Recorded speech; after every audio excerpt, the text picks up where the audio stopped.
Hey, it's Mr. Canada here today, and we're looking at inequalities again. In specific, what happens when they come in the form of x divided by a is greater than or less than one of our inequality operators, and just a number on the other side, or a constant. So, I talk about these in terms of being division because we're dividing by a number, and we want to get rid of that. So we want to get rid of our division.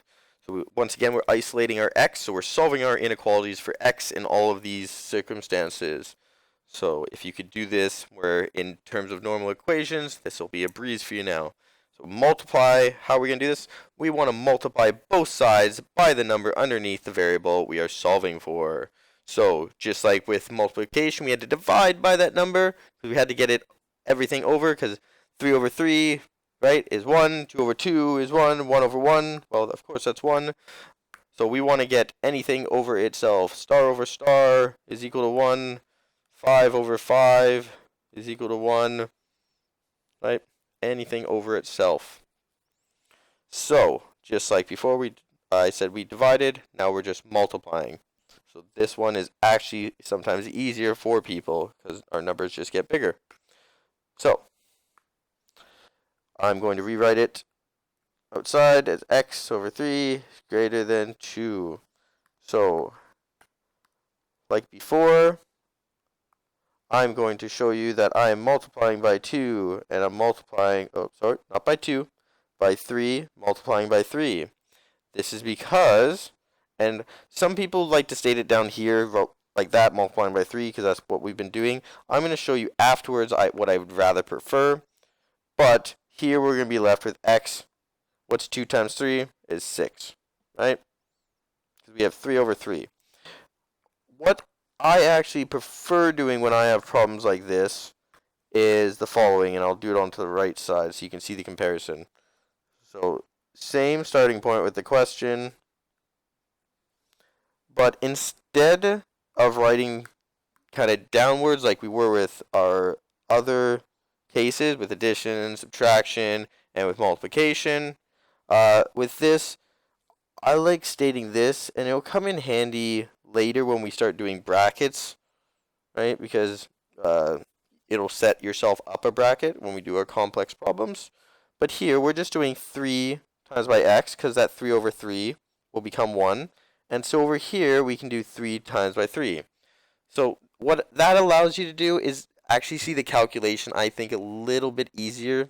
And sorry if you're wondering why those numbers weren't lining up, is because I wrote down the wrong number because I was too busy talking. So, to finish off, that just for me is a little bit easier to see that, okay, that number is going to be 6, and I'm not really making any mathematical errors, but same result. So, example 2, well, we have negative x over 5. Okay, so what do we have to multiply by? Well, if it's over negative 5, right, let's get rid of that negative, so we're going to have to multiply by, so, negative 5.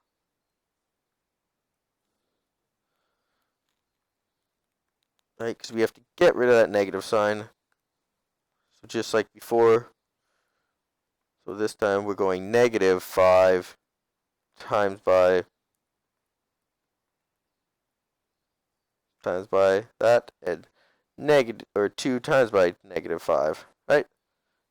Doesn't matter, I didn't have to put them both on the left-hand side, or leftmost of that side. I just squeeze them in where I can. So we can see that, hey, our 5, our negative will cancel this with this one, right? So we're going to be left with just x on our left-hand side. So we just have to look at what we're going to what our right side equates to.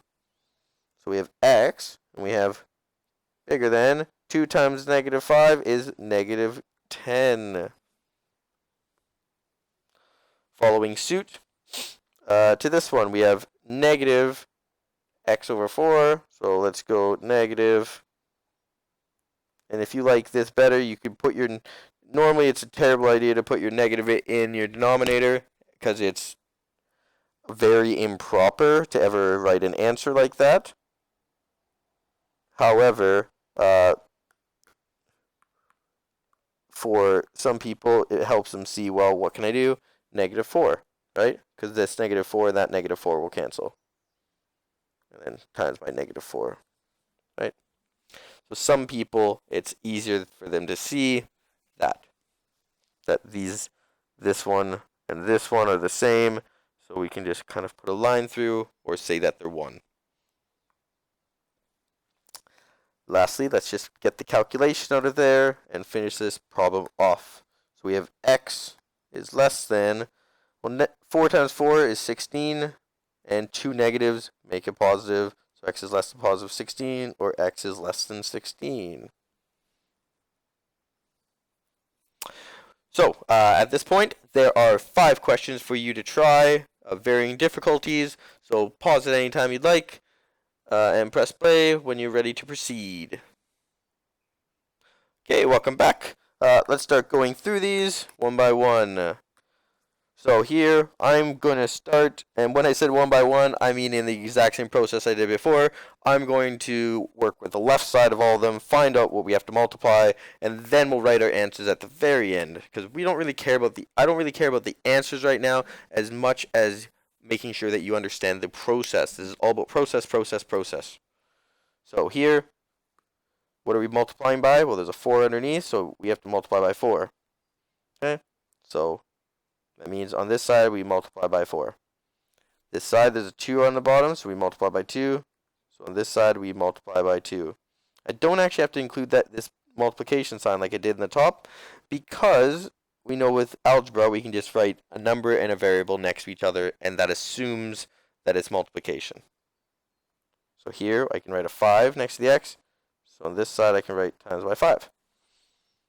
Oh, this time it's negative x over 3. So I'm going to write negative 3 up here.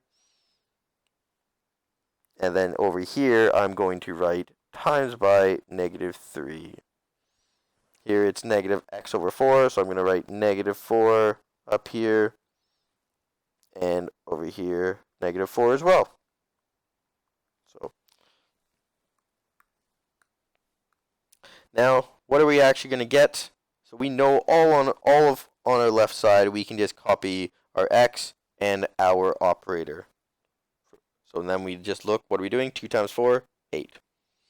This side, x, oh, it's less than 4 times 2, 8. Next one, what are we going to get? X is, well, greater than negative 2 times 5, negative 10. Next one, x, and then we're greater than, well, what's times 6 times negative 3? It's negative 18. And last but not least, x is less than, what's 3 times 4 is 12, and 2 negatives make a positive, so we just leave it as x is less than 12.